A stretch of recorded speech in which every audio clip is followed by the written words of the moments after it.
All right, here's where we begin. Today in Salt Lake City, we're diving into a mix of compelling stories, from sports policy changes, book bans, and educational funding debates, to some unexpected university drama.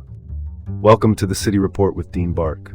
I'm glad you could join me as we unearth what's happening right here in Salt Lake City. Let's kick things off with a bang. First up, we're dealing with a hot topic: Utah's new policy on transgender athletes. The state has introduced a new requirement for transgender girls aiming to join high school sports teams, a thorough medical review based on various health metrics. Now, the Utah School Activity Eligibility Commission has put together a list of criteria that includes everything from weight to lung volume, and bizarrely enough, these differ with each sport. But here's the kicker: the testosterone level threshold is stricter than both NCAA and Olympic standards. Now that's worth discussing. Critics are calling out these guidelines, labeling them discriminatory, especially since they emerged from legal challenges against an outright ban on transgender athletes. In my humble opinion, setting a tougher standard than the NCAA seems a tad harsh, don't you think? All right, next up, let's talk about the newest addition to Utah's list of banned books. The state has just banned Like a Love Story by Abdi Nazemian, marking the 16th book flagged under the new law, which prohibits materials deemed as sensitive. The novel, which is a historical YA story set during the 1989 AIDS crisis, has raised alarms among those who champion educational freedom. Interesting fact: almost everyone on the banned author list, apart from two, are women. Could there be more lurking behind those pages than just sensitive material?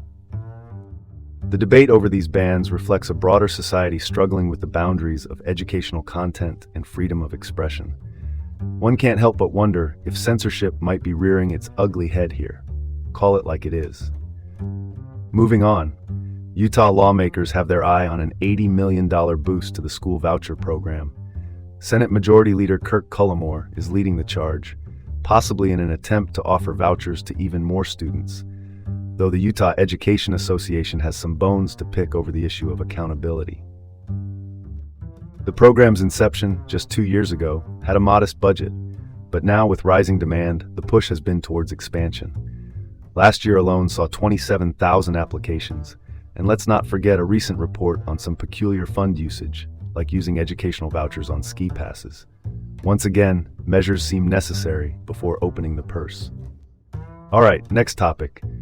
Imagine the elation, then confusion for applicants after the University of Utah Medical School sent out mistaken acceptance emails to quite a few hopefuls, indicating acceptance due to a system glitch, and boy, did it stir the pot. A simple automated error sparked chaos among applicants, touted as accepted only to have the rug pulled out from under them. Behind the hiccup lies perhaps a bigger question: the reliance on tech-driven processes for such high-stakes scenarios. How about a little reevaluation before the next big wave of applications comes rolling in? And last, but certainly not least, let's pivot to the next story. Elizabeth Betsy Cantwell has suddenly resigned as the president of Utah State University. Her tenure was marred with controversy, from managerial issues in the football program to the ever-looming DOJ investigation over the mishandling of sexual assault cases. Something smells a bit fishy over there. Cantwell's departure follows a series of pressures and points to a broader trend of administrative turnover within Utah's educational leadership. As she takes on a new role at Washington State University, one has to wonder if there's a storm brewing that keeps managers on their toes around here.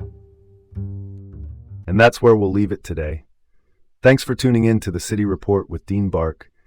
Be sure to join us again tomorrow for more insights from Salt Lake City. Have a fantastic day ahead.